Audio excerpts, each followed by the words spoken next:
Welcome to Born on the Bayou Sports, a Houston sports show made for Houstonians by Houstonians. Join Tim Costello and Scott Boras every week as they break down the latest in Houston Astros, Rockets, and Texans news. Tim's a former minor league broadcaster, and Scott has written 2 books on the Baseball Hall of Fame. Yeah, if Javier could get it figured out, it would make things a lot easier because he was that guy everybody was counting on this year to be a Cy Young candidate, take that big step forward and help anchor this rotation with Fromber. Since he's come to Houston, you can look at the development of guys like Carlos Correa defensively, Jeremy Pena defensively. I mean, you can Alex Bregman's, certainly I think a better than average third baseman. And now you're putting teams in 3rd and 8, 3rd and 7, 3rd and 9. Now here comes Will Anderson. Pin back your ears, let's go. So if you're Bayou born and bred, or just like spending time in the H, sit down, relax, and stay Houston strong.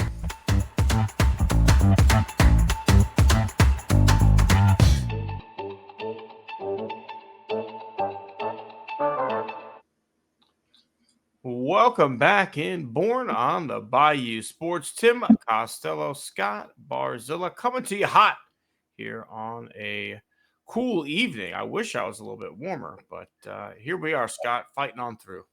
I was going to say, I don't know about hot. And I've often heard it said, I can't Our speak. takes are hot.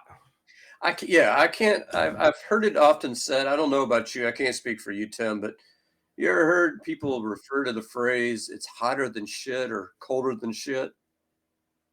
I have.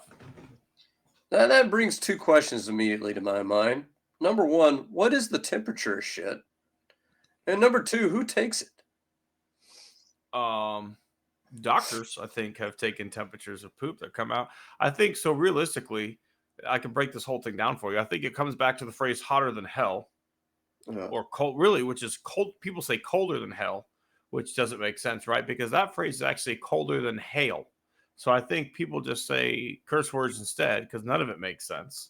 Although, if you've read Dante's Inferno, there's a part of hell that's cold. So who the fuck knows what's going on, Scott? Well, I would think that, going with my biology, that as soon as it leaves the body, it would be body temperature, I would think.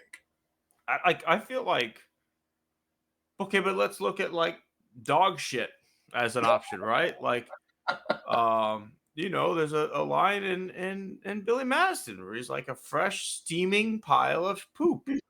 And so, it's steaming because it's warmer than the temperature of the air. Thus, steam is rising, correct? You would think so, yes. So based on my limited knowledge of science and my massive knowledge of poop, I think it comes out warm. Well, so, you were speaking of cold temperatures. So can you recall the coldest that you've ever played golf? 29. 29. I think I went in the teens when I was a kid. I didn't make it very far on that day. We got to like the 4th hole. We all looked at each other. We're like, what the fuck are we doing? Well, I tell you what, you hit one thin and you feel it the rest of the whole day. Why were you like? I don't even know why I was like. You had to have been in your younger years. I did it like 2 years. I did it like 2 years ago, and then we all looked at each other like, we need to be better than this. I was like playing with my dad. So I mean, this is back when I was a kid. Way back in the day. And I think we were on vacation. At our we had a little condo in Trinity, Texas, and so we're just like, we're here, we're on a golf course, we're doing this. Our thing was like we prepaid for our membership, course is open, we're doing this. And on the 4th hole, a gust of wind came through that like went through my pants, and I was just like, nope, I'm done. And that was that. And that's why last week and this week as well, my foursome is we've taken to the screen golf world, Scott. We have replaced the great outdoors with the great big television. Not quite as nice as the TGL. But, still getting the job done.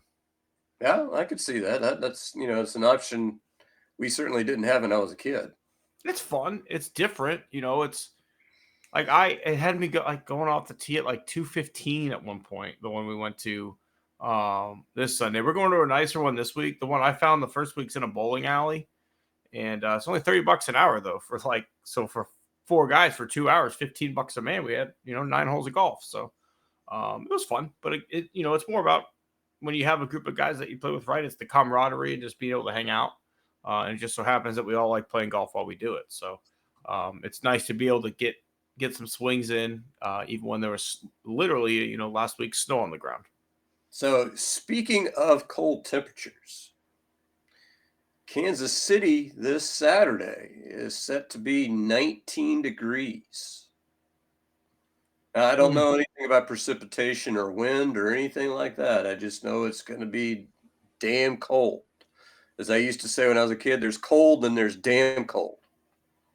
Yeah. So how do you see that affecting our Houston Texans?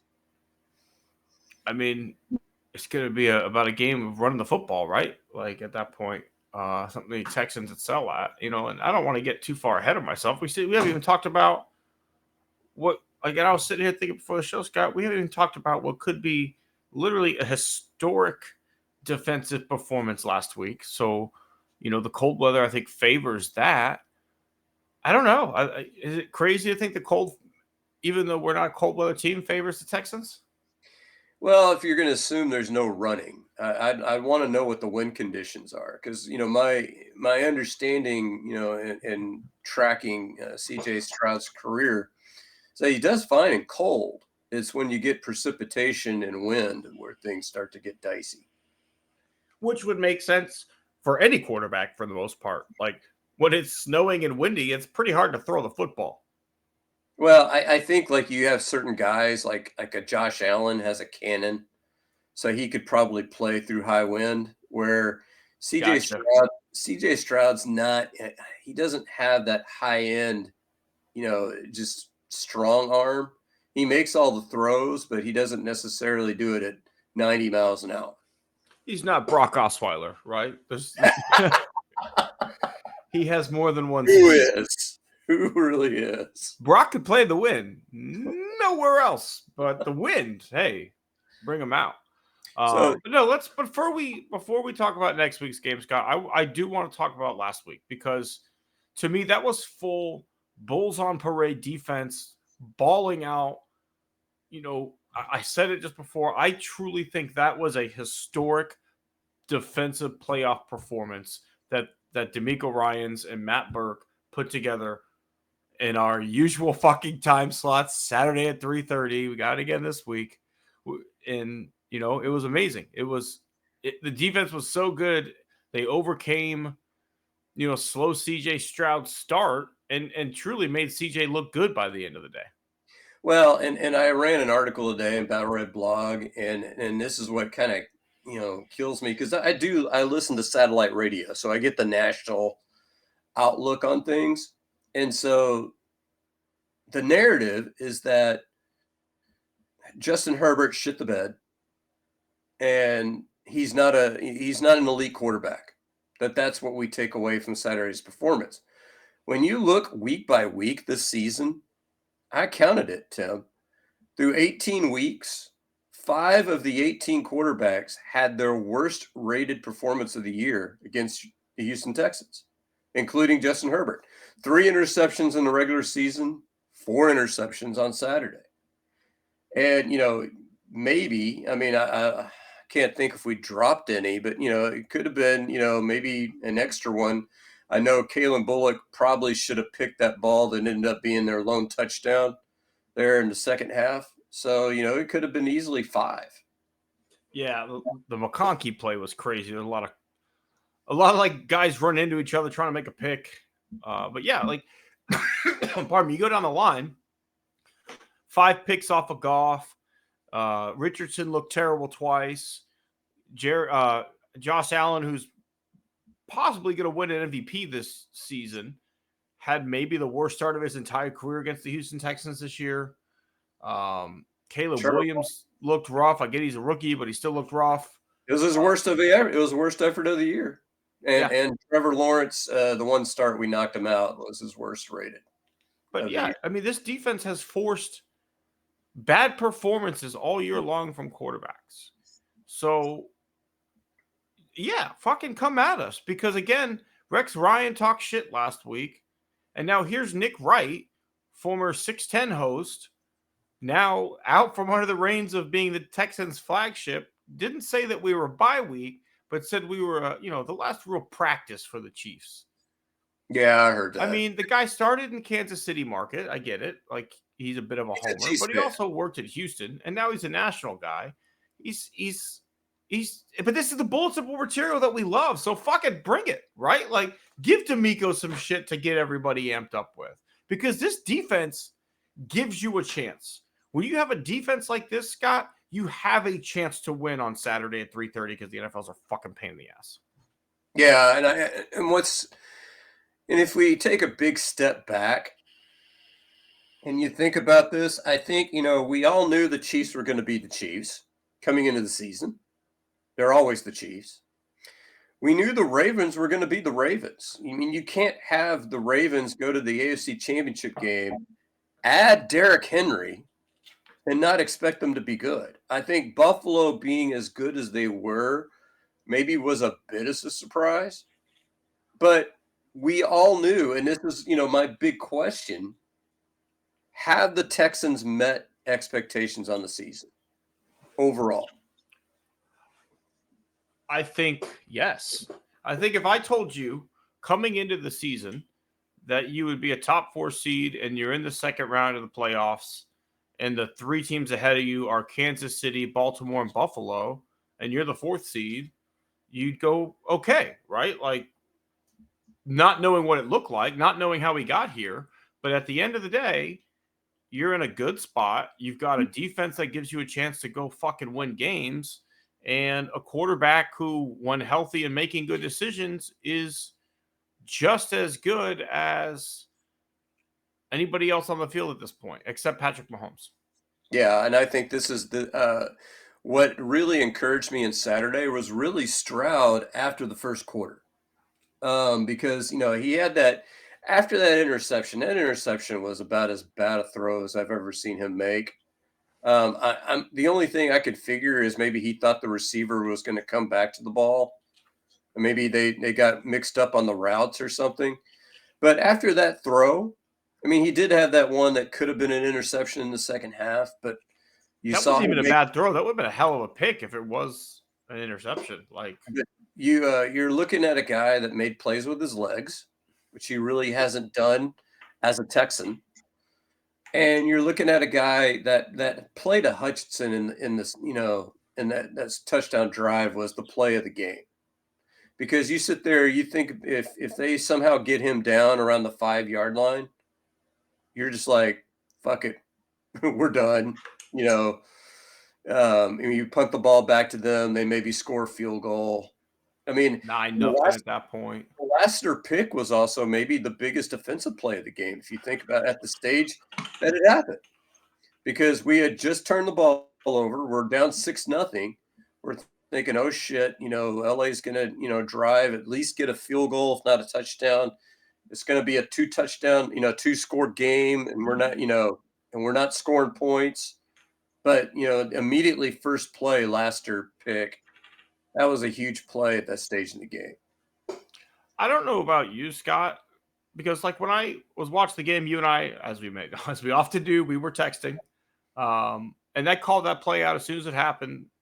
This one going into the second half, right? That sparked us, and then post game, D'Amico called the same play out, and it makes me wonder a little bit because after that play, we kind of saw more of the Stroud of old, right? Like the guy that we saw towards the end of the season last year who gave us so much hope for this year. It makes me wonder if maybe he and Nico came together and was kind of like, fuck Bobby. It's going to have to be on us this week, right? Like, we'll change it at the line. We'll do what we got to do. But, hey, Nico, me and you, we're going to have to go win this thing. Whatever fucking slop he calls, we got to figure out a way. That's my other question. That was my other longing question, a nagging question, I guess I should say, is has Bobby Slowick done enough to save his job? And, what can he do? I mean, outside of a victory on Saturday, what do we need to see for us to go, okay, we can bring Bobby back? There's nothing that's going to happen that prevents Bobby from coming back other than Bobby being hired somewhere else, Scott. Like but here's the thing though, if we win this week, interview requests for Bobby Slowick pick up. Interview requests for Matt Burke have to. Also, how was like Bobby Slowick got an interview and Matt Burke has not? Like, that's crazy, right? Like, look at this defense, and you don't want that guy at least interviewing with you? I'm guessing that they don't see him as the real. I mean, they see him as defensive coordinator in name only. Okay, you're still you still are a part of this thing. You still understand it. Like, I don't know. Like, I don't want him to go. I'm just saying, like, who looks at Bobby Slowick and goes, "That's the guy leading a team," versus the defensive coordinator of a top 5 defense of all time, maybe not all time. That's a stretch, but like a defense that's absolutely balling. Well, I gotta say, as soon as I said it, I knew I was wrong. As soon as I said top 5 all time, I knew I was wrong. You're saying, you're the Jets are interviewing Bobby Slowick supposedly, but there's another opening up in your neck of the woods, Jerry. Come on, you don't want Dion, you want Bobby. How about last week when they wouldn't let fucking McCarthy go interview for the Bears job just to not end up keeping him? We called it out last week, but oh my God, that's a bad look. Another bad look for Jerry. I don't see anybody taking Bobby. I really don't. And I don't see the Texans making a move to rid themselves of Bobby. If anything, they're going to bring in a new offensive line coach and say that was the problem. And, Bobby's plays didn't work because he didn't have time and yada, yada, yada. And, who the fuck knows? But it's not going to be a new offensive coordinator. I think we kind of have to get that out of our heads, and we have to focus on, winning this week. Like there's nothing Bobby's going to do other than literally taking a dump on D'Amico's car that's going to get him fired this weekend. Well, I think, if we see the Texans offense from the second quarter on, I think they have a shot. I just don't, I worry, too much. And I think it's going to be a pretty low scoring game, 19 degrees, 2 really good defenses.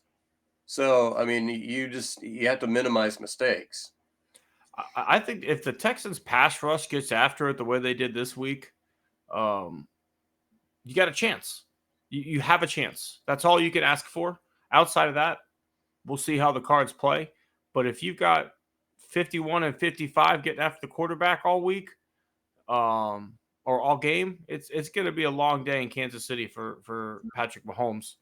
And that gives your quarterback a chance. If they're not dropping 45 points on you, if you can keep them 24, 27 points, you have a chance to win that game. Yeah, and I noticed Denico Autry had a sack on Saturday. We've seen Derek Barnett make some big plays this year. Now, a lot of it in, quote unquote, preseason type action in week 18. But, it is what it is. And Al-Shaair was not in that Kansas City game. And that game was a 1-score game that was demoralizing, losing your top field stretching playmaker. At the end it wasn't your best wide receiver, but Tank was the field stretcher. Tank was the explosion, and you lost that. And you gutted everybody, and you still only lost by 8. Yeah. So, yeah, I'd say there's a chance. I don't think, personally, I don't see it. But then I didn't see last week happening either. So, I saw a path to victory. My dad and I were talking before the game, and he said that, in his mind, the Texans had to score on defense for the Texans to win. Which they did. And they did. But they didn't have to the way it played out. But you had to have that level of dominance defensively, right? Because if you didn't dominate the ball defensively, the way the Texans offense started, you could have been down 17-0, before you knew it real fast. I'll say this. I don't think the Texans have to score a ton to win this game, because I think it's, I think the total is going to be probably under 40, at least under 45. But we can't. Did you know how many plays we ran in the first 5 drives? So first one was like 1 or 2 and fumble, then 3 and outs. 12. Well, good guess, but 16. Okay. 5 drives, 16 plays. So basically, you're averaging a 3 and out. You can't do that on Saturday. I think you have to be getting at least 2 or 3 first downs and then maybe stalling out at midfield because you got to keep Patrick Mahomes on the sideline. I mean, if you're making this defense play 18, 19 minutes in the first half, they're just going to get bull rushed in the second half. And they have a bit of a two-headed monster right now at the running back position that's well rested because Pacheco's back and healthy, and you've still got Kareem Hunt as well, who's run the ball very, very effectively since being signed off his couch. So they're ready to pound the rock if that's what you want to do. Mahomes is ready if you want to let him make plays. They've got an okay receiving core. They've had better, but there are weapons there.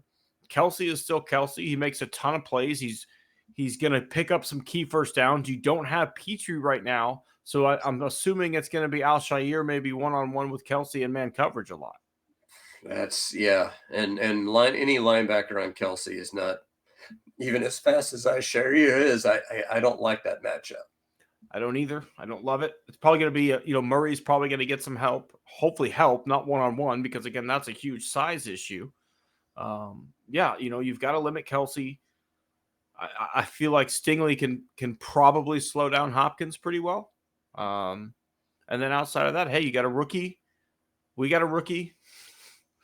Your wide receiver versus our corner. Let's go. Yeah, I like actually the matchups, the corner matchups on the receivers. I mean, I think we're in good shape there. The question is going to be Kelsey. And then, of course, those receivers, Pacheco in particular, can catch the ball out of the backfield. So that's a potential weapon as well. Offensively, Scott, how do you see the Texans finding success? Let's say there's not crazy winds. It's just cold weather.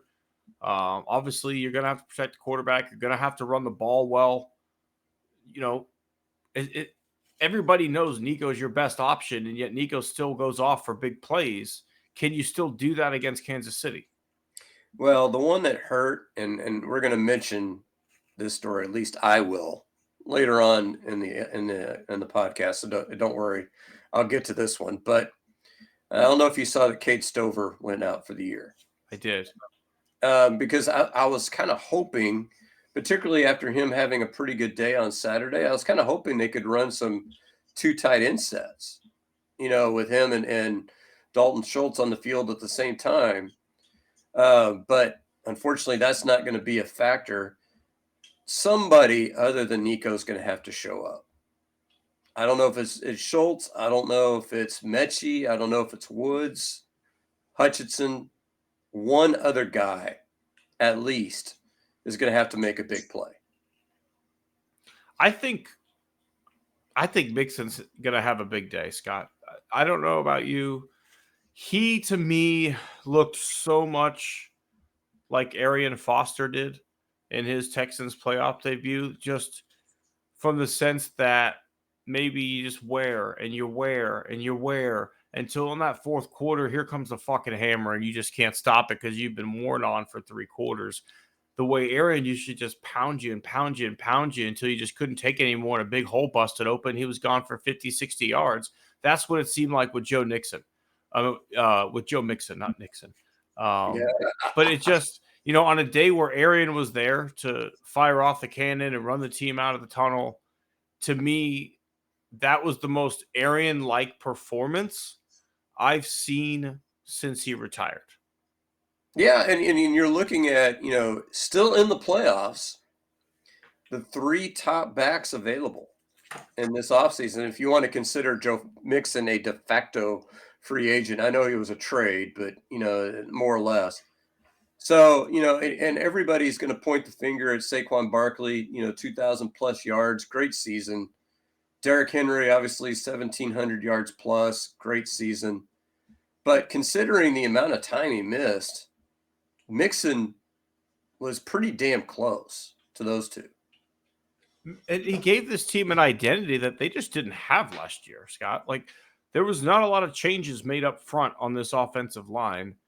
And really all you did was plugged out Singletary and plugged in Joe Mixon for the most part.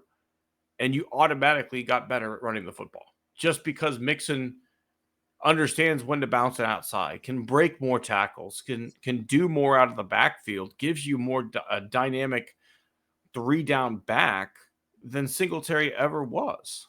Yeah, I think the biggest key is that he turns 0 into 4 or 0 into 3 more often than any back I've seen, with the Texans since Arian.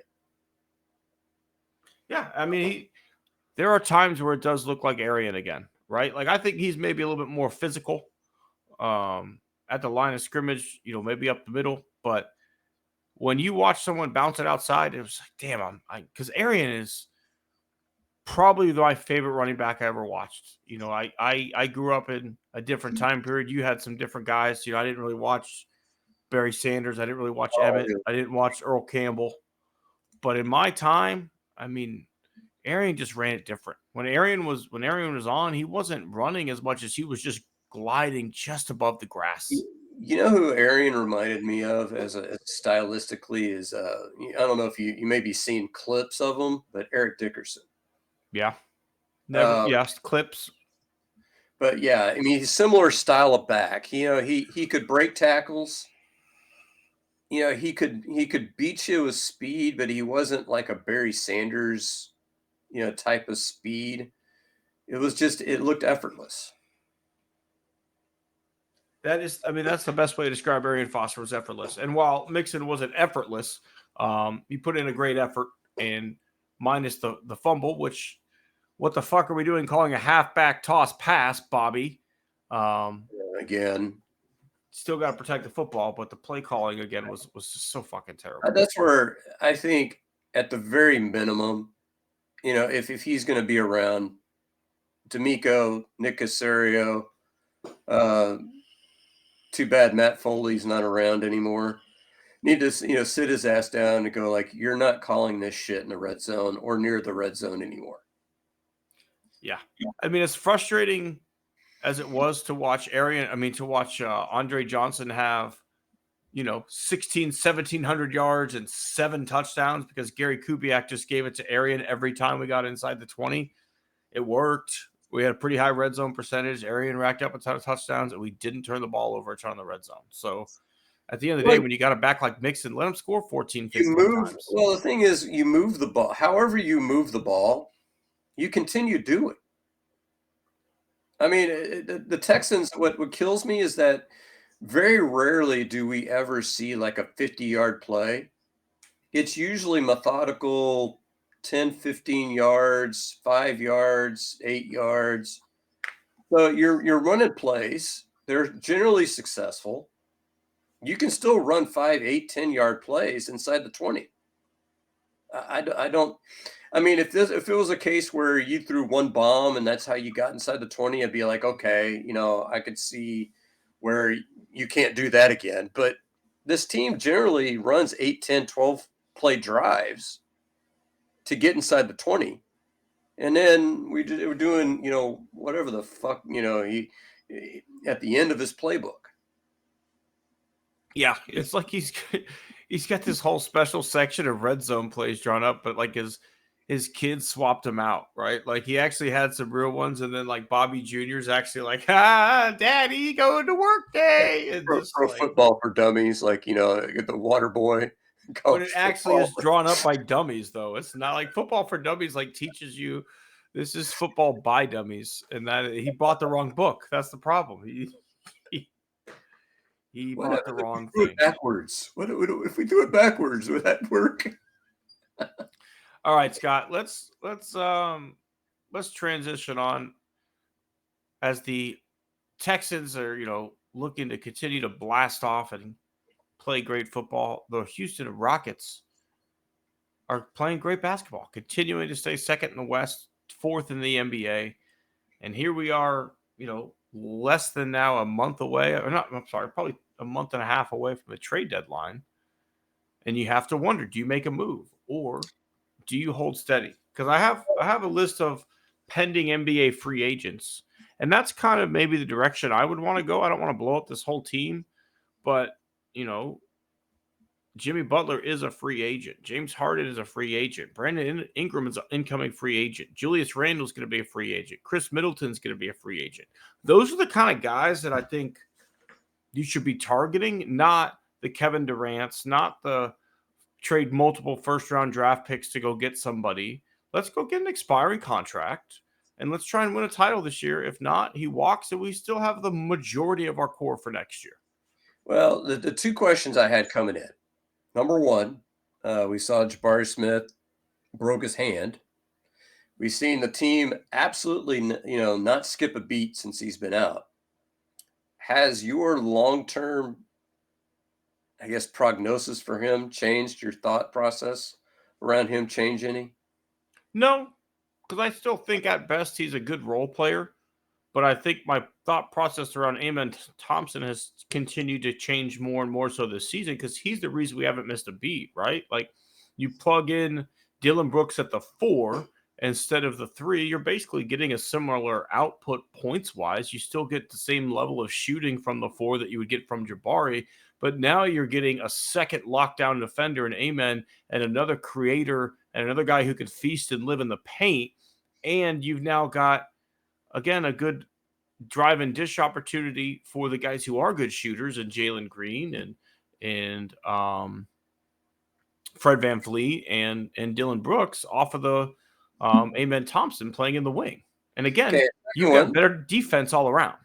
Second question, and this is more trade deadline. We talked about the fact of having the assets to go after a player that suddenly things sour and where they're at, and we might have that player. Do you have any interest in De'Aaron Fox? I don't know. Just because I don't know where he fits on this roster. Well, the trades proposal I saw. Now, this is a lot, granted, but I saw somebody make a proposal of Fred VanVleet, Reed Shepherd, and Cam Whitmore, and picks for Fox and one of their forwards.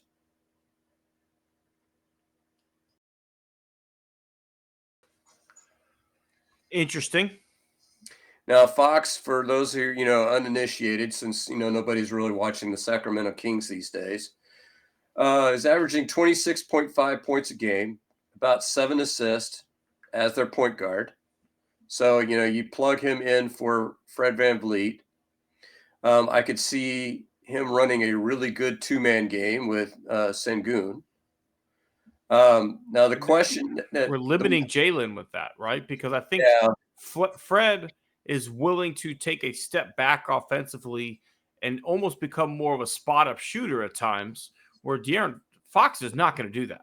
He's not going to be. He's a ball-dominant point guard. Where I honestly, with the way that this offense is built, with an Amen Thompson, with a Jalen Green, you need a guy like Derek Fisher, right? Yeah. A guy who's willing to just knock down open threes and play good defense. And when you need me to bring the ball up, I will. But I know Kobe's over there, and Kobe wants the fucking ball in his hands. Yeah, the negatives are what you basically point out, and I don't. His 3-point percentage is around 33%, which is not helping this team because this team needs more 3-point shooting. But the advantage is over the guys that have been mentioned. He's only 27 years old. So you'd be getting a guy in his prime. So that would be the one positive over all the other names that have been bandied about. But see, here's my other, and I was taking a look at the Fred VanVleet contract. I don't know if you knew this, but next year's a player is a club option. Yeah, I did know that. Do you bring VanVleet back? Probably not. Not at that price tag, right? But you don't have a point guard, because I think what we've realized, Amen is not a point guard. He's a forward. He's going to be a star in this league, but he's not a point guard, even though that's what you thought he was going to be when you drafted him. Maybe Reed is that guy. Maybe Reed is going to be your point guard in the future, and he becomes more of a floor spacer, a spot-up shooter, a defender. I'm okay if that's what you're going to try and sell me, but I need to see more of it before I decide to not bring Fred back. I think maybe they work on maybe a 2-year deal and bring him back at maybe a reduced number if he likes being here. But I don't see him getting that same check next year from No. the Rockets. Well, you're mentioning some of those other names of guys who are free agents. And so, are you a better team if you subtract Fred VanVleet and then add one of those guys that you mentioned? Well, I In the haven't mentioned any point guards though, right? Like, Well, do you that's what I'm subtract saying. do you subtract Fred VanVleet and add James Harden? Are you a better team? Probably not. Are you a better team with Lonzo Ball at your point guard? Probably not. Are you a better team with Ben Simmons playing point guard? Probably not. Are you a better team? The only one you can maybe make an argument for, I think, is Kyrie. But Well, I what I'm don't saying, want that. I don't want Alex, that ball dominant guard who needs to just play ISO ball. That's not the way this team is built. well, what you would have to do is have to say Reed Shepard is our point guard, and he's that kind of point guard that you're envisioning where he's not running the two-man game, he's spotting up and nailing, open shots and kind of hoping he can do enough of the other things and then adding a player at another position that makes you better. And I'm okay with that, right? Like, if you tell me that we brought in Julius Randle at power forward to pair next to Sengun, and that means we don't bring back Fred VanVleet and Shepard's the starting point guard next year. That's a pretty strong front court, is it not? And then you've got Yeah. Jabari Smith coming off the bench. You've got Whitmore probably gets more minutes coming off the bench in that scenario as your heat up guard, as your sixth man. That's a strong lineup right there. So I don't know, Scott. I'm intrigued with that opportunity. But again, all these guys have options too, right? There's very few pure free agents in the NBA. There's team options, there's player options. We have to see who opts in, who opts out. I just don't know if I'm willing to sell the farm right now to go get a guy because this team is so young. They need playoff experience, period. Even if you went and got LeBron James, this team's not going to the finals. So No. why spend the money or why spend the repertoire or why spend the treasure trove of picks and talent that you have to go get a guy who doesn't put you over the edge this year when your team needs to learn how to win in the playoffs, period. And the only way to do that is being in the playoffs. To me, this is a learning year. It kind of sucks as a fan knowing that, it is a learning year of playoff basketball, but you and I both know you got to learn how to play in the playoffs before you have a chance to go win. And you've got to have that seasoning before you bring in the guy that's going to take you that next level. Yeah, the one thing I want, and this is why, the only thing that really bugs me about a Fox deal, because I think you could learn to play with, you could learn styles and all this, that, and the other. And he's young enough to where you could sit there and say, like, okay, we're not going to win this year. We know we're not going to win this year, but maybe, we could design a system. I don't like the lack of 3-point shooting. You need a 40% shooter somewhere that you can put in the game. Because if you look at this team, that's the one thing that without Reed Shepard being a consistent shooter yet, you don't have. Ken Whitmore is streaky. Jalen's streaky. Brooks is streaky. VanVleet's streaky. We don't have a consistent knockdown shooter. I don't disagree. That's why a guy like Chris Middleton intrigues me. Yeah, I don't know if Milwaukee be willing to give him up, but they moved him to their bench.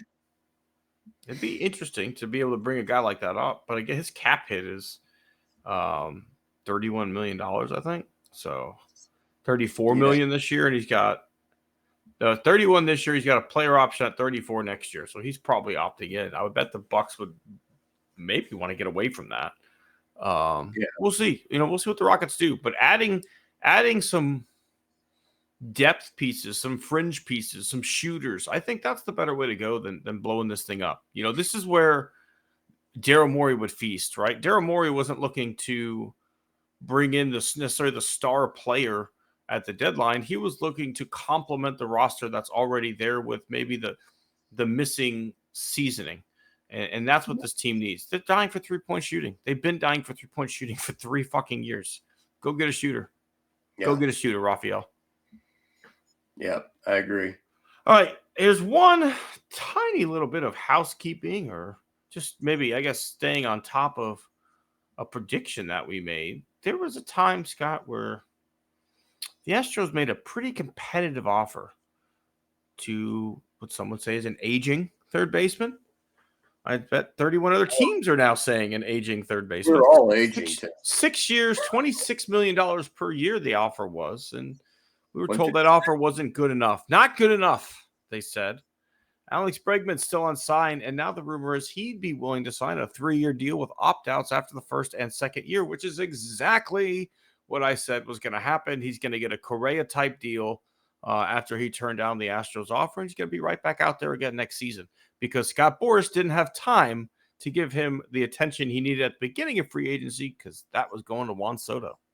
Did you see the team that might be joining into that fray? Who's that?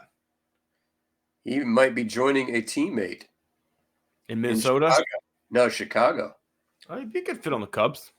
They need a third baseman. We just got him. Well, the Cubs basically, have said that they can't go 6, 7, 8 years. They can go 1 or 2. And if that's the situation, so they're basically waiting. Because I read the same thing. I read the thing on Major League Baseball trade rumors, and they said that he is not giving up the ghost yet on that long-term contract. But where are the suitors? That's the problem that Boras has. That he doesn't, I don't know if he cares or if he doesn't think about it. But all these teams are doing what the Astros do. You're not going to make a decision. I'm going to build my team. And now my team's built. Where am I going to put your guy? Where's the budget for your guy?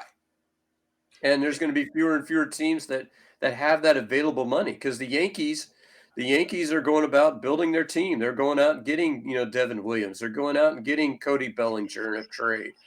They're going out, they're signing Max Fried. They're doing all these. They went and got Paul Goldschmidt.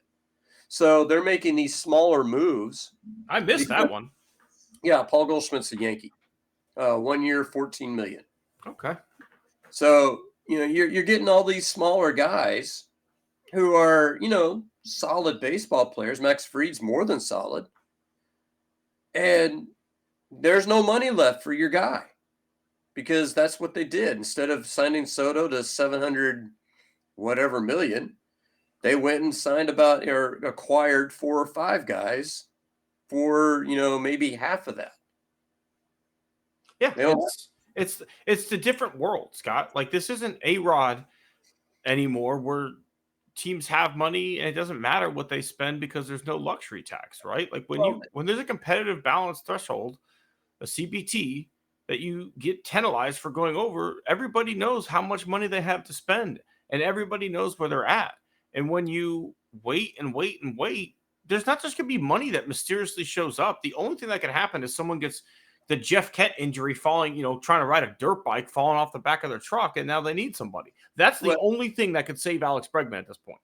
Well, I don't even think it's the money difference. I think in all deference, and I apologize if either of these two guys are listening, but there are no Ed Wades or Cam Bonifaz anymore. There are no idiots. Well, I'm not going to say there's no idiots, but there's fewer idiots in baseball. And so, Boras can't do that whole, well, there's a mystery team that's offering him $300 million. What are you going to do?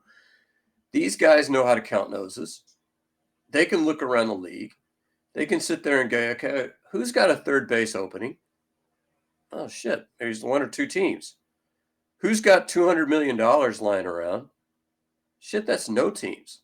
All right, Scott, go ahead, sign with that team. And what do we notice? He isn't signed. And I guess the question is, because now he's probably going to sign that short-term deal, is Scott Boras his agent next year?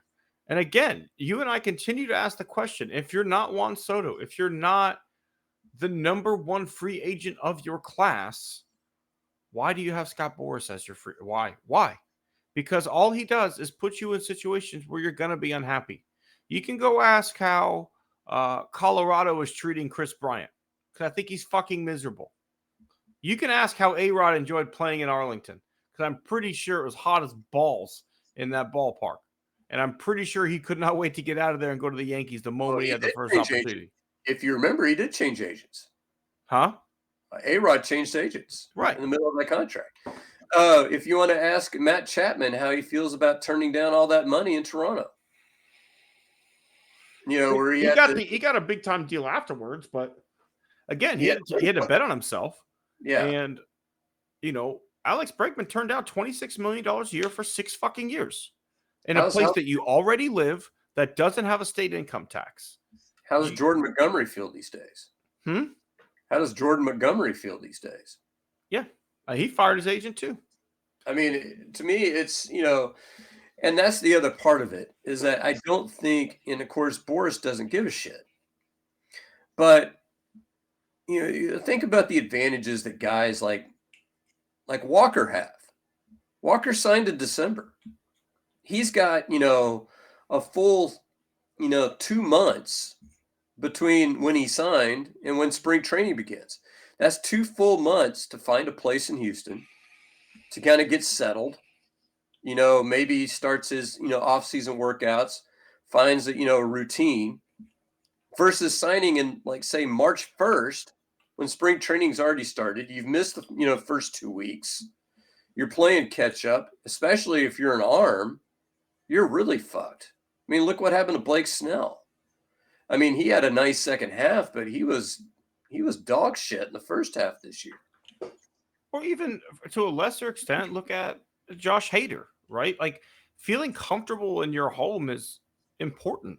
And when you get there at the end of February and then spring training starts a week or two later, like, that's a lot of pressure outside of the game of baseball that you're now facing. Regardless of what your job is, there's a work-life balance, Scott. I think you and I would both agree. And even as a Major League Baseball player, you have to find that work-life balance. And if you're home shopping and decorating that home and moving and getting your kids enrolled in school, and also, hey, I got to get ready to pitch, that's a lot of stuff jammed into a 2-3 week period. So yeah, there is an advantage to getting signed early. And Bregman has 2 young kids, and Bregman is married. So it wouldn't surprise me to see the news that Scott Boras is out. I wish agents were more honest with their clients, because I think you and I would have told Alex Bregman at the beginning of this offseason, hey, it's not the market that you think it is. We're going to give you a competitive offer because we respect you and we want you to retire as an Astro. We're going to give you till this date. If you don't want to be here, hey, we get it. We appreciate the time. But at the end of the day, this offer's here till December 5th. Let us know. So I'm going to switch gears here, because I got an article running on Friday on crawfish boxes. So I'm going to give you a choice. I'm going to take Santander. I can't even say that name. I'm going to take him off the board. I'm going to give you names of 3 lefty outfielders, and I want you to pick one. And then I'll turn around and I'll do the same thing with right-handed outfielders, if you want to make a platoon partner. So I'll give you a choice between Jesse Winker, Alex Verdugo, and Jason Hayward. Take Hayward. Assuming you get them at the price you want, because they're going to come in at different price points. I take Hayward. I think he meshed well with the guys. I think he gives you more versatility. I think he's a better leader in the clubhouse than maybe what Verdugo offers. I think Verdugo offers a lot of the same defensive versatility that Hayward does, maybe a little bit better bat, but he's going to cost more money and he's a little bit more volatile, susceptible to some ups and downs. Yeah, I think defensively they're on par. There was some rot in some of the Hayward numbers that kind of concerned me, and he's 35, and he might be an old 35, considering I think he came up in the big leagues when he was like 19 or 20. Pretty sure he debuted at 19. So I mean, he's an older 35. I like Winker a lot as a hitter. As a fielder, not so much. He's probably just a left fielder at this stage. So if I were to throw some right-handed hitters at you, Jerkson Profar is still available, but I'm going to take him off the board because he's, I think, considerably better and more expensive. So I'll give you Tommy Pham, Mark Kana, or Randall Gruchik. Probably Gruchek out of those. Kana's a little bit run down. He's probably playing more first base than anything else at this point in his career. Tommy Pham, you either get a bottle of energy who comes out of nowhere and hits 300 for you, or you get a guy who hits a $120 and strikes out all the time, right? Like, I feel like when he signs, it's just such a roll of the dice if he's going to be a fit in your clubhouse or not. He was also minus 10 fielding runs combined at all three spots. So that's a bit rough. One thing I will say about Gruchik, and I don't know, and he kind of flew underneath the radar because I was looking at their splits. I think the Diamondbacks found something. And what they found was we can't play this guy every day. We're going to play him mostly against lefties. And his OPS against lefties last year was like 930. So could you imagine bringing in if you say we're going to rest on Hayward or Winker, and we're going to bring in Gruchek to play against just lefties? You know what that combined production could look like? Yeah, I'd be on board for that. I'm okay with a platoon situation. The only question with Gruchek is going to be, because I saw some prognosticators say that he's going to get $10 million. That's way too much money for a guy that's strictly playing against lefties. But if he were willing to take like $3 or $4 million, I'd be all over that. And the same thing, if you could get, like, say, Hayward and Gruchek for a combined $10 million, would you do that? Yeah, absolutely. Any day of the week. Because then, you got Chaz starting at the other spot. And if Chaz completely falls off the table, you got, I was looking at Shea Wickham's numbers. His expected weighted on base average was actually 342, which is better than what Altuve's was last year. His actual weighted on base average was under 300. So he ran into some bad batted ball luck, where if you had him as a right-handed against lefty option guy on your bench, I could see them sitting there saying, you know what, no to Gruchek, we're going to use Wickham in that role, and I actually might be okay with that too if you want to go in a different direction, but they're going to have to bring in a left-handed bat. Yeah, I don't disagree with that at all, Scott. I think that's right on par with what's needed and where we're at this point, because this isn't a complete roster. This is a need at this point. Yeah, a friend of mine who also writes for Crawfish Boxes, he wrote a piece today with some similar names and similar ideas, but basically projected 80% of our at-bats are going to come from right-handed hitters. Where last year we were above the league average and we were at 68% and above the league average. Yeah, so it's a predominantly right-handed hitting team. Because you traded Tucker. And, that's, yeah. Let's shift gears real quickly, Scott. The first-timers are out for the Hall of Fame ballot. A lot of, I think, very good, but nothing, a couple guys that I think may have some opportunities, but, there's a lot of guys I think are going to fall just short here of maybe even staying on the ballot long-term for Major League Baseball. Okay. Guys to me like Troy Tulowitzki, very good. He's probably going to fall off. Ian Kinsler, pretty good, going to fall off. Hanley Ramirez was good. He's going to fall off. Adam Jones going to fall off. Carlos Gonzalez going to fall off. Fernando Rodney shouldn't be there in the first place. Dustin Pedroia might hang around a little bit, but I don't think he has the staying power. He just didn't stay healthy long enough. At the end of the day, I think Ichiro should be in. Yeah. You can argue with me on CC. I think he should be in. And Yeah. I think Felix Hernandez should probably be in as well. I'm Maybe not sure. first ballot, though, on Felix. I'm not sure on Felix. I know you're not. We've had that one before, but for me, CC, those are the only three. CC, I agree with you. Ichiro, I think anybody that argues against Ichiro is an idiot. Ichiro should be first ballot. Well, Ichiro, and this is the argument that I made. It's the Baseball Hall of Fame. It's not the Major League Baseball Hall of Fame. So, do you consider combined contributions? But you don't even have to. He's got 3,000 Major League Baseball hits. Well, He's a fucking first ballot Hall of Famer if you don't touch Japan stuff at all. Well, I'm about to hit a guy in my next article on the Hall of Fame Index. A guy that might surprise you, Robinson Cano. He's done a lot in the foreign world, that's for sure. Yeah, I was like, have you seen what numbers he put up last year? Yeah, in Mexico, he mashed. He had like 430. I mean, those are cartoon numbers. But he's not going to play at Major League Baseball again. So, is he a guy that hangs around kind of like Julio Franco, where he just keeps playing? You mentioned those guys. Tulowitzki and Pedroia are almost, the same player. Guys that if you had 2 more years, I'd go yes.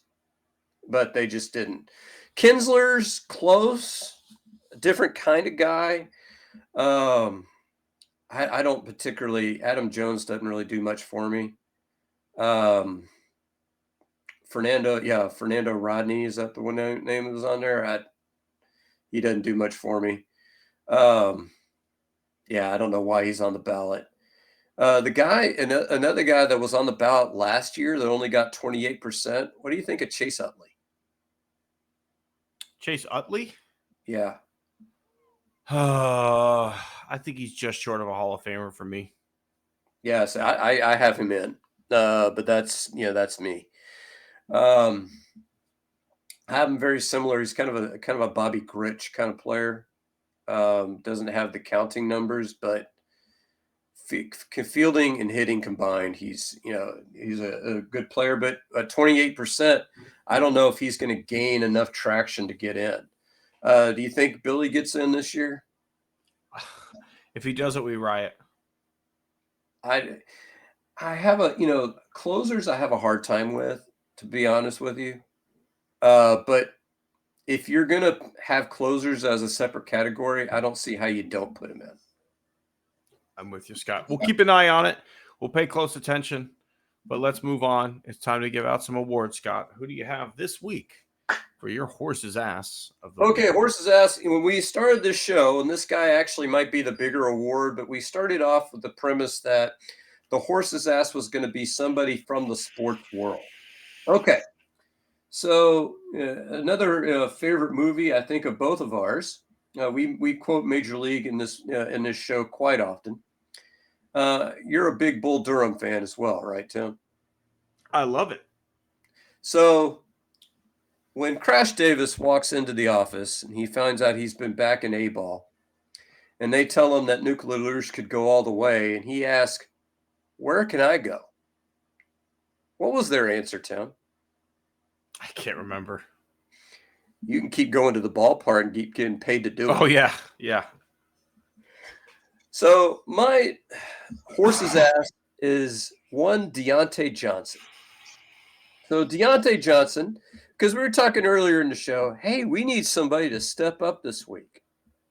It's not going to be Deontay Johnson because your Houston Texans waived him earlier this week. And reportedly, why did they waive him, Tim? Because reports are that in the locker room, when everybody else was celebrating a hard-earned victory over the Chargers, he was sitting in the corner pouting like a little girl because he only got a few snaps and only got one catch. It's like, read the room, dude.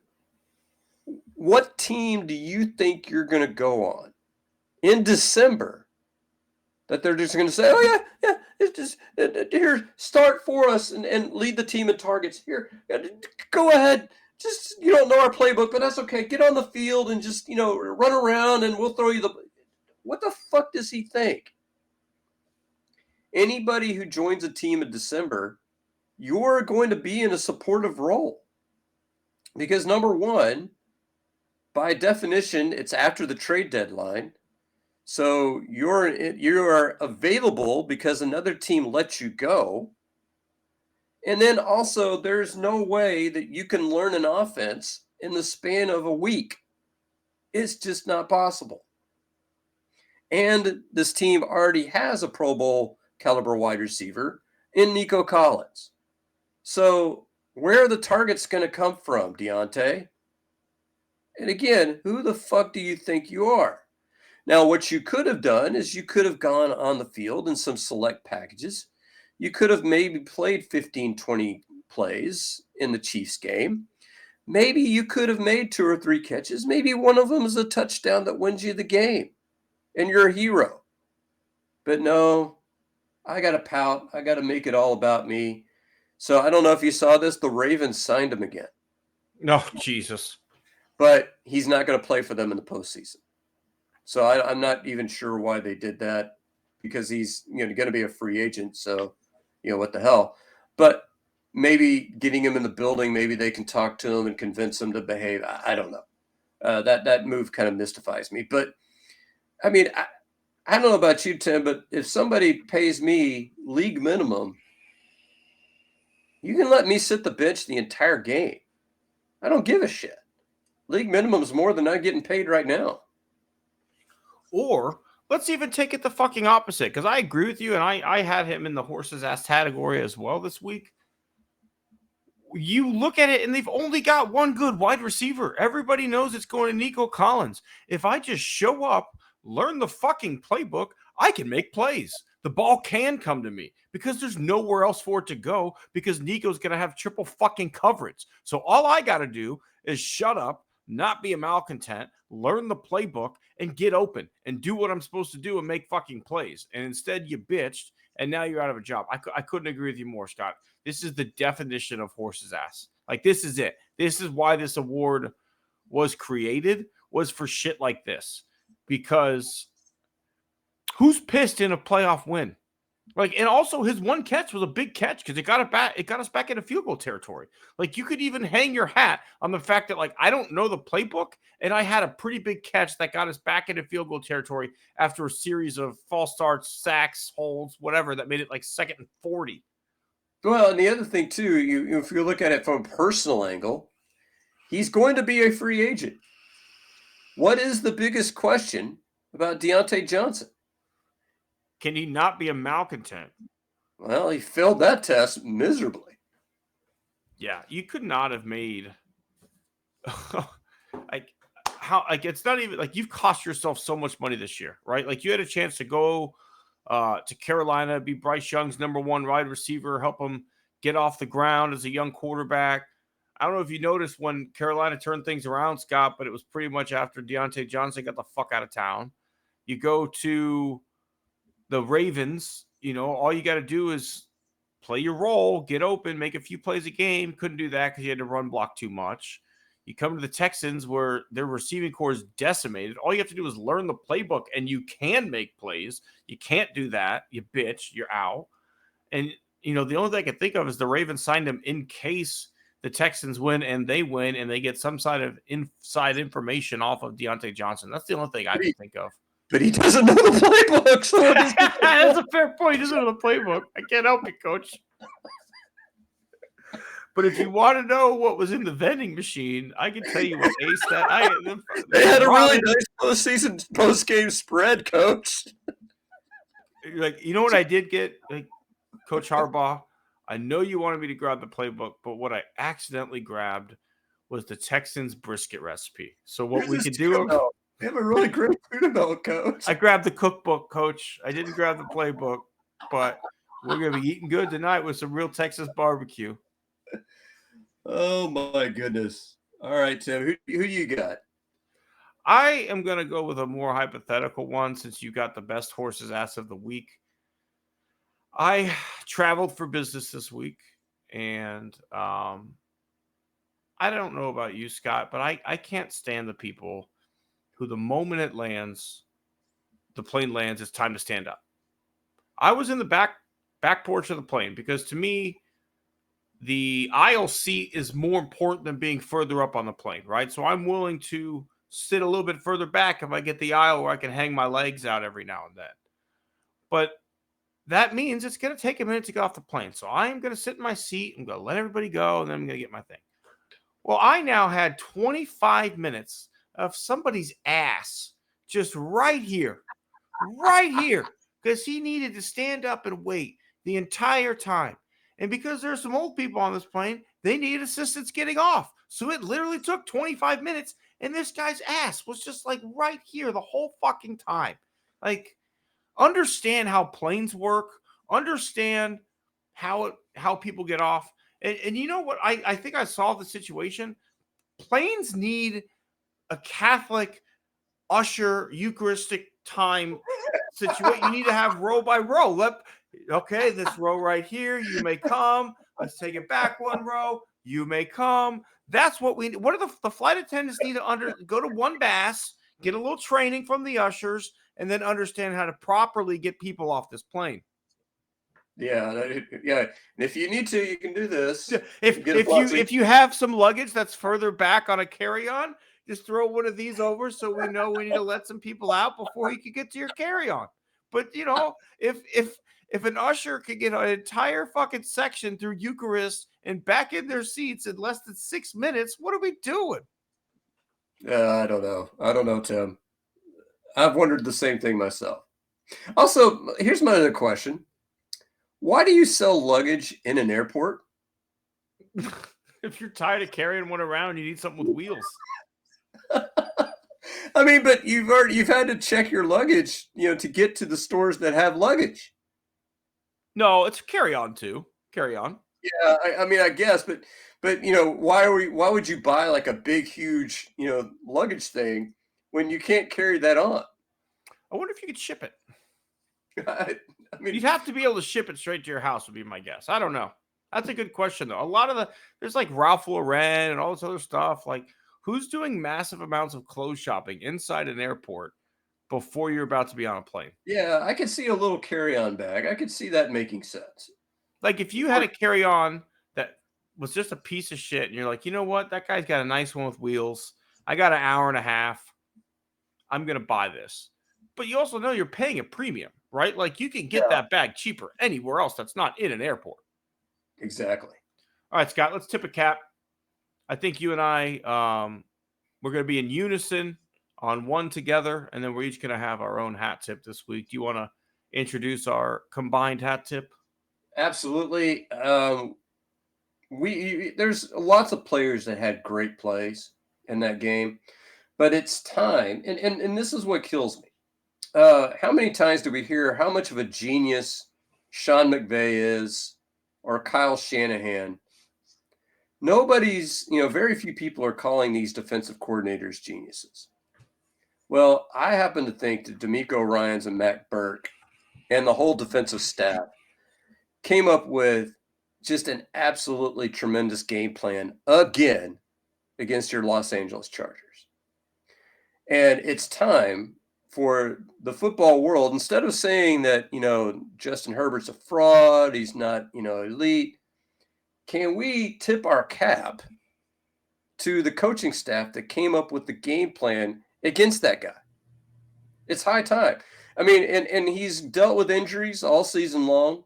I mean, Will Anderson missed a couple of games. We know Laster missed, a few games. We know that Shire's missed a few games. We know that Christian Harris was, AWOL until December. Yet this guy finds a way to make life miserable for offenses almost universally throughout the season. There's only been a couple of games where I could sit there and say that the defense did not play well. And that's pretty remarkable in an 18-game schedule if you count the wild card game. It's been an unbelievable season to watch defensively. You know, the plug and play aspects that you've mentioned, the slew of quarterbacks having their worst start of the year, if not career, against the Texans has been unbelievable. Watching Stingley become the guy that we were told he has the potential to become. That never happens with Lovie Smith if he's there 2-3 years later, right? Because Lovie doesn't understand how to use a guy like how to use Stingley. Watching Lassiter become a lockdown fucking corner in his rookie year. Again, credit to this defensive staff for putting these young guys in positions to make plays early in the season that their confidence grew to right now. They're not rookies anymore, right? Bullock's not a rookie out there. That's just a playmaker in the back end. Lassiter's not out there as a rookie. That's a playmaker on the outside. These guys have done such a great job schematically to bring heat on every single quarterback every single week that they're just putting their defensive backs in great position. You know, this is the playoffs. Everybody knew what was coming, and yet we still out-schemed, you know, a guy that everybody assumes is just one of the best coaches in the NFL, in Jim Harbaugh. Well, and let's bring in another name into this. Nick Caserio deserves a part of this hat tip as well, because to me, as soon as D'Amico entered the building, he put his ego aside and said, I'm going to work with this guy. Because let's look at all the defensive draft picks this team has had. So you mentioned Lassiter. What about Kalen Bullock? I said Bullock. Five picks. And then bringing in Al-Shaair, bringing in Daniel Hunter, because I guarantee you, D'Amico Ryans was in a room with him and saying, I want this guy, I want this guy, I want this guy. And Caserio made it happen. So these are two guys that are putting their heads together, finding the right guys for D'Amico's system. Absolutely, Scott. I think the whole front office staff has done a great job. For the most part, we'll take Deontay Johnson out of that. But again, that was a need. He was a talent that was there, and it was a roll of the dice. I mean, and you know what? Tip the cap to them for cutting quickly, right? Like if you're going to be like that, there's no room for it. So pretty much every coach except Bobby Slowick gets a hat tip probably this week because the special teams play was phenomenal. We still haven't mentioned the fact that there was a blocked punt and a blocked extra point return for a 2-point conversion. Where Dicker, the kicker, got absolutely fucking leveled. His decision to like protect himself and smack the ball away instead of just grabbing it, and he still got fucking trucked afterwards. So that would be Frank Ross, your your special teams coordinator there, Frank Ross. He had a great game. I'm going to tip my cap. I know I just said he got out schemed, but Jim Harbaugh in his post-game comments, Scott, I don't think could have been more complimentary to the Houston Texans and more just straight up admitting, like, I didn't think they were going to do this, and they did, which is interesting to think that you're going to underestimate a team in the playoffs. However, he made no excuses. He said that was the best pass rush that they'd seen all season. Anytime they tried to get him to say something negative about his team, he turned it back around and said, I got out schemed. D'Amico did a better job than I did. I tip my cap to a really good team over there at the Houston Texans. And so I tip my cap to Jim for being able to handle that line of pressure, to handle that line of questioning, and take the route that he took, which is the high road, and say, you know what, I got beat today. That coach did a fantastic job. Go Texans. And that's a team, it's a team, he was basically living on borrowed money. I mean, I don't think anybody really expected the Chargers to win 11 games this year. So, I mean, good on him, for turning the team around in 1 year with basically no established wide receivers to speak of. And one thing that I think that Andy Reid has noticed that, maybe Harbaugh didn't, this team on defense is fast. I mean, there's just a ton of team speed there. There is. But on a side note, if I told you there was a football player named Ladd McConkey, I got to think wide receiver is the last position you think that guy would play. Like, I'm thinking linebackers, some like defensive tackle, somewhere where he's banging his face. maybe special teams maven, something. A gunner, Lad Yeah. McConkey as a special teams gunner would be an interesting name. All right, Scott, who's your final tip? So we mentioned him, and we didn't talk much about him because I knew I was going to bring him up again. Derek Stingley. So think about, let's trace this guy's career. He basically missed most of his last season in college. The Texans pick him anyway, third overall, which is higher than you normally take a corner. I mean, let's be frank. And then Sauce Gardner gets taken immediately after him. Sauce Gardner goes on, I think, to win the Defensive Rookie of the Year award that year. And, everybody's saying, oh, the Texans should have picked Gardner. What's he done in the 2 years since? Last year, I think he should have been a Pro Bowler. This year, he is a Pro Bowler, and he's first-team All-Pro. And so basically, he's a guy with all the talent in the world, and he's lived up to it. How many times do we honestly see that, Tim? How many times do we see a guy come in who everybody's saying, this guy is the most talented guy on the field, and then the guy actually comes through and proves it? It's pretty rare, and it's rare at the cornerback position too, right? And especially to have not a great first year and still continue to be that guy in year 2 and year 3 and get better and better. It's absolutely rare. So Stingley's a great choice there. 2 interceptions on Saturday. I mean, and the second one was just absolutely one we've seen all year long. And we mentioned, very briefly, do we want to see this guy on offense? Because, he plays the ball better than most wide receivers. Yeah, he's great with the ball in his hands too. So good choice, Scott. Let's move it on. Scumbag of the week. Who do you have for us? All right, so this is sports related, actually on both counts. So Janet had a birthday on Sunday. Happy birthday to her. And so I was gonna do something nice for her. I wanted her to have some things from her alma mater. So I went on Amazon and I ordered myself a Tulane sweatshirt for her and a Tulane blanket. Now, unfortunately, the Tulane blanket arrived after her birthday. Well, thanks, Amazon.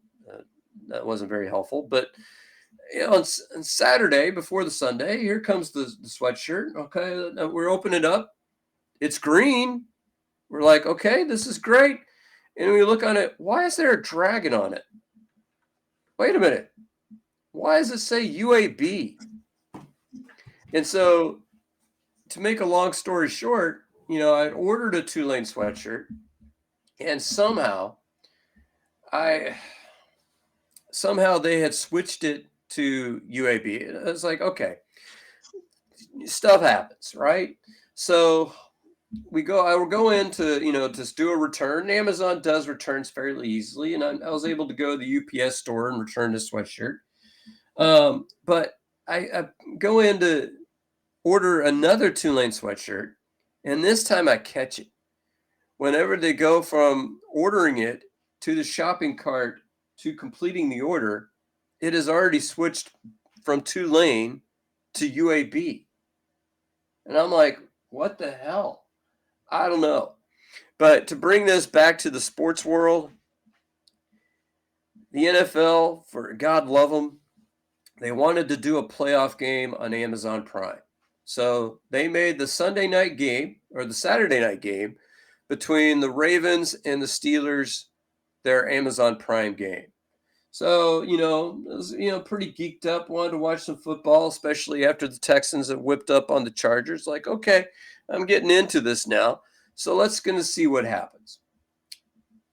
Flip it on. And we've watched games on Amazon all the time. And so I'm assuming this is because of higher watch volume. Turn it on. I could see the game. There's like a little preview screen before it goes, to the game. I could see the game being played. Click on the watch, and you get that spinning wheel.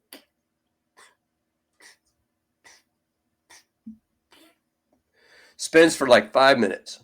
So I was like, okay, let me see if I switch to the other feeds. Like maybe like the other feed maybe doesn't have as many people watching the alternate version. So I do it on that one. 5 minutes. Nope. So Then I was like, okay, we'll try the preview screen. At least I have a fourth of my TV on the game. So I turned it on that. And of course, the preview screen doesn't let you watch that for very long. So I'm able to watch like maybe 5 minutes at a time and turns it off. And it's like, okay, damn it. So get Tim back here. As I was telling them, I'll turn on Amazon Prime for the game. I don't know if you watched the Saturday night game between the Steelers and the Ravens. I watched enough to know I didn't need to watch much more. But I got the spinning circle, white circle dot for 5 minutes, and it never loaded. I went to the alternate version, never loaded.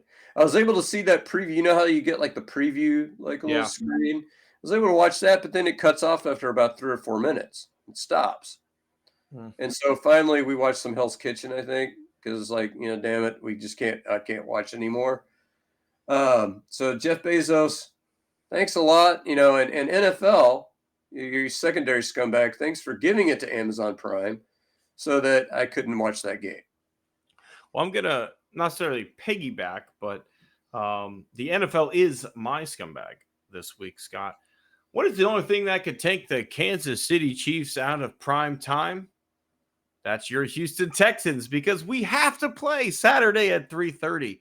The NFL, and I'm convinced that they just don't like football in the league office, because not only that, they're now talking about, well, we need to reseed the playoffs. If you're if you're a better record than the team that won the division, you should get the home game. And who the fuck cares? Every now and then you have a weird year where you've got some good wild card teams. It happens. But you know what? There's a benefit for winning your division, and that's a first home game in the playoffs. That doesn't need to change. It's been that way for years. You and I have talked about with Rob Manfred, one of the aspects of being a league commissioner should be that you love the sport. And I'm convinced Roger Goodell doesn't love the sport, because if he did, all the fans would be able to watch the game. They wouldn't be putting them on Netflix, and they wouldn't be putting them on Amazon Prime, and they wouldn't be putting them on Paramount Plus, and there wouldn't be SpongeBob SquarePants running down the sideline instead of the actual player. Like, we just have really good quality football. Instead, you have gimmicks. You have 3 games in 11 days, which leads to fucking slop and injuries on the field. You have multiple channels that you have to subscribe to be able to even see the games at this point. You've got terrible rules and rules changes every single year. It's, what do we have to look forward to this offseason? What's Roger Goodell going to change this year? Like, back off, man. Like, football is football. We know what we're getting into. Baseball was baseball. We knew what we were getting into. Let the game play. Let it play out. You don't have to reseed. You don't have to change everything.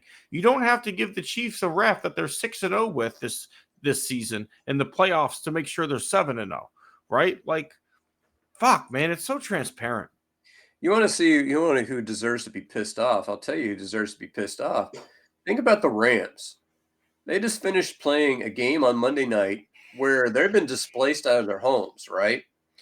So they're going to have to travel across the country and find some place to practice because they can't practice in LA.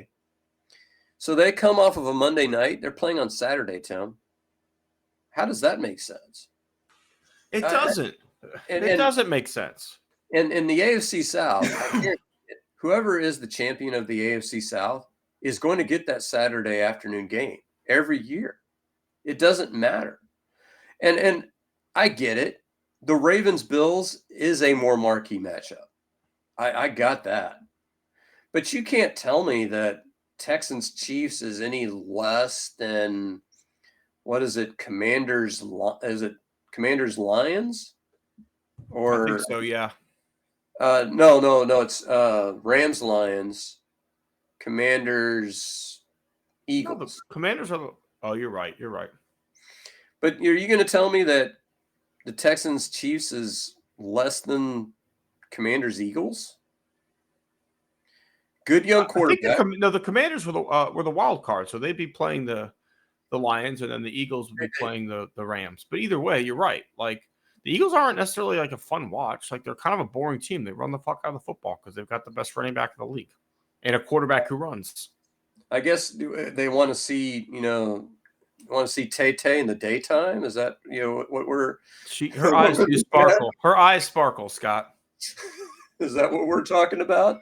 I don't know. It's just dumb. It's just, I don't know. Every year it's something. If we're going to be starting to reseed in the playoffs, like what's the point of winning your division, right? Division games matter. Winning your division matters. Some years you have, the AFC West with 3 playoff teams. Some years it's the AFC East, or some years it's the NFC West. Things change. Tides rise and fall in America, and it's just silly to change everything because one year you had 3 teams with better records being on the road. Okay, win your division. End of story. Win your division. We won ours. Doesn't matter, Brian. AFC South champion. That'll never get old. Yes. And yeah, you want to talk about a guy who lost himself a lot of money in the last 2 weeks is Sam Darnold. Oh, yeah, for sure. All right, Tim. That's going to do it for us here this week, Scott. We appreciate everybody who came, who joined us, who was a part of the program, who made us a part of their week, because it's been a fun one. Let's hope the Texans pull off another miracle. They shocked the world. I'd love to see it. I wouldn't put any money on it, but I'd love to see it. Absolutely. All right. Be sure to check out the Substack, Thoughts of a Native Texan. Join us next week. Same bad time, same bad channel here on Born on the Bayou Sports.